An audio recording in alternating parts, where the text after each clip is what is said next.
Student this is our question number 16। हमारे पास given है कि ए बी सी डी एक साइक्लिक क्वाड्रिलेटरल है। अब कैसे है, क्योंकि इस क्वाड्रिलेटरल के सारे वर्टाइसेस इस सर्कल को टच कर रहे हैं, इसलिए इसको साइक्लिक क्वाड्रिलेटरल कह रहे हैं हम यहाँ पर। एंगल डी ए सी बराबर ये वाले एंगल 27 डिग्री, डी बी ए ये वाले एंगल 50 डिग्री और ए डी बी ये वाले एंगल आपको 33 डिग्री। ठीक है, क्लियर हो गया। यहाँ पर एक्चुअली फाइंड क्या करना है, एंगल डी बी सी। ध्यान देखो, डी बी सी यानी कुल मिलाकर आपको ये वाले एंगल आपको फाइंड करना। आप ये वाला एंगल कैसे फाइंड होगा इसके बारे में सोचो। तो ध्यान देना, यहाँ पर डी बी सी निकालने के लिए ये देखो, ये जो आर्क देख रहे हो, ये वाला आर्क ध्यान से देखो, ये जो आर्क डी सी है, यहाँ पर जो एंगल सबटेंड कर रहा है ये है एंगल डी ए सी, और सेम आर्क यहाँ पर जो एंगल सबटेंड करेगा वो डी बी सी है, और डी बी सी का वैल्यू चाहिए। यहाँ पर दोनों एंगल जो सबटेंड हो रहा है सेम सेगमेंट पर दोनों एंगल सबटेंड कर रहा है, इसलिए ये एंगल बराबर ये एंगल, यानी ये भी एंगल आपका 27 डिग्री होगा। ठीक है, तो हम इसको कैसे लिखेंगे, यहाँ पर हियर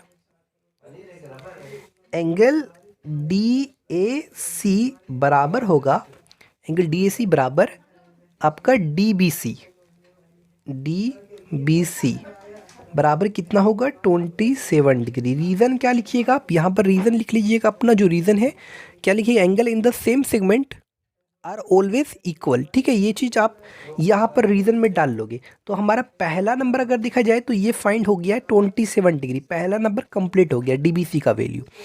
दूसरा नंबर जो हमारा टारगेट है डीसीबी का, डीसीबी। ठीक है, डीसीबी कैसे फाइंड करेंगे, चलिए इसके बारे में सोचते हैं। ठीक है, अब ध्यान दीजिए, अगर आपको एंगल डीसीबी फाइंड करना है तो आपको कुछ नहीं करना है, इन एंगल और ये एंगल का सम आपको पता है 180 डिग्री होगा, क्योंकि ये जो कैसा कोऑर्डिनेटर है, साइक्लिक कोऑर्डिनेटर है। तो ध्यान दीजिएगा, यहाँ पर ये एंगल 33 है, ये एंगल 55 है, तो ये एंगल कितना होगा आपका, ये वाला एंगल कितना होगा। ठीक है, तो ये एंगल फाइंड करते हैं पहले। ठीक है, तो यहाँ पर अगर हम देखा जाए तो एंगल सी ए बी बराबर कितना निकलेगा, वो आपका 70 डिग्री। कौन सा, ये एंगल प्लस ये एंगल प्लस ये एंगल प्लस ये एंगल का सम कितना होगा, 180 डिग्री। तो हमको यहाँ पर एंगल सी ए बी निकालना है, तो क्या करेंगे, 180 माइनस 33 प्लस 27 प्लस 50। तो यहाँ पर एंगल सी ए बी का वैल्यू फाइंड हो गया 70 डिग्री। ध्यान रहे, हमको angle C A B find नहीं करना, एंगल डी सी बी। तो अगर angle D C B find करना है तो उसके लिए एंगल सी ए बी जानना ज़रूरी है। अब देखो, angle C A B plus angle यहाँ पर हियर नाउ, अब हम देखा जाए तो क्या करेंगे, अगर हमको angle D A B find करना है तो एंगल डी ए बी बराबर हम कह सकते हैं 27 डिग्री प्लस ये वाला 70 डिग्री, ये 27 प्लस दिस एंगल कितना हो जाएगा, 70 डिग्री। ये हो गया आपका 97 डिग्री। कौन सा एंगल, डी ए बी का वैल्यू हो गया। अब जब एंगल डी ए बी का वैल्यू आपका 97 डिग्री हो गया तो एंगल डी सी बी निकाल सकते हैं।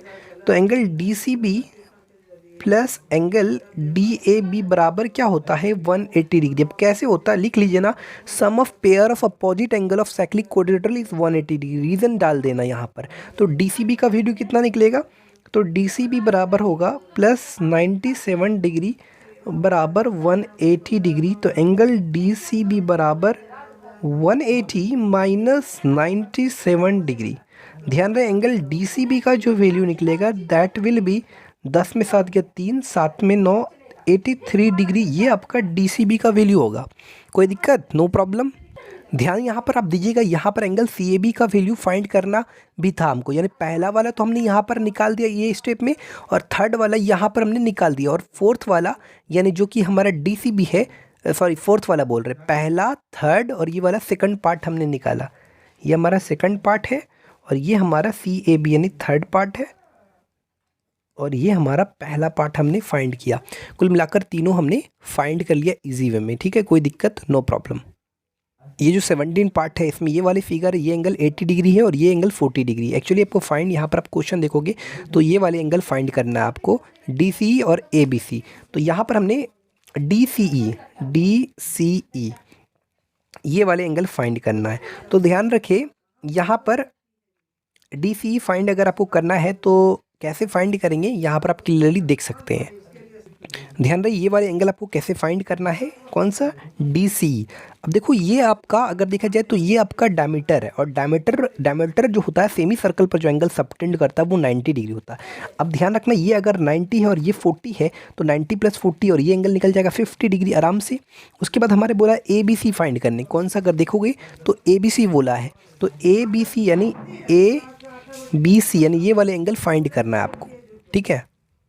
तो यहाँ पर आप ऑब्जर्वेशन करोगे ए बी सी एंगल, ये एंगल और ये एंगल का जो सम है बराबर है एक्सटीरियर एंगल ये वाले, इन एंगल और ये एंगल का सम बराबर है, क्योंकि एक्सटीरियर एंगल का क्या होता है, is always equal to sum of interior opposite angle.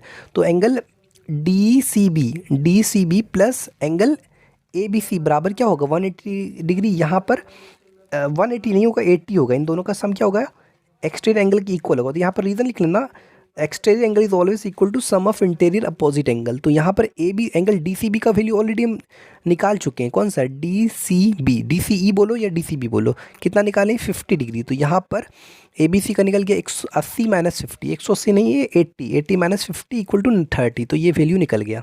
ये हमारा क्वेश्चन नंबर 18 है। In the given figure below AC is a diameter of circle whose center is O. A circle is described on AO as a diameter, AE a chord of the larger circle intersect the smaller circle at B. Prove that AB equal to B। आप बोल रहे होंगे इतने speed से पढ़ नहीं कुछ समझ में नहीं आया सर क्या। यहाँ पर ये वाले सर्कल है, ये छोटा वाला सर्कल है जो कि डिस्क्रिप्ड है, ठीक है। यहाँ पर ये जो AC है ये बड़े वाले सर्कल का डायमीटर है, लार्जर सर्कल का, ठीक है। और यहाँ पर क्या कह रहा है, AE जो है, ध्यान दीजिएगा यहाँ पर AO क्या है, डायमीटर है, उसके कह रहे हैं AE एक कोड है किसका, लार्जर सर्कल का कोड है, ठीक है। Intersect the smaller circle at B, intersect करता है स्मॉलर सर्कल पे बी पॉइंट पे, ठीक है। उसका प्रूफ दैट ये वाले डिस्टेंस और ये वाले डिस्टेंस इक्वल है। तो हम इसमें एक थ्योरम पर याद करेंगे, एक थ्योरम याद करते हैं, ठीक है। एक थ्योरम अगर हम याद करेंगे तो थ्योरम क्या कहता है कि अगर एक सर्कल है और ये इसका कोड है, मान लो कोई भी कोड है ए बी, और ये इसका सेंटर है, ये जो डिस्टेंस हो रहा है ये परपेंडिकुलर गिर रहा है, यानी ये परपेंडिकुलर डिस्टेंस होता है, ठीक है।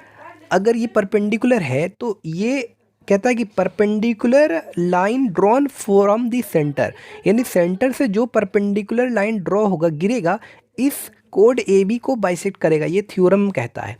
तो उसी बेसिस पर हम इसको बनाएंगे, ठीक है, इसमें कोई दिक्कत नहीं। सबसे पहले यहाँ पर हमारा जो गिवन था वो हमने लिख लिया।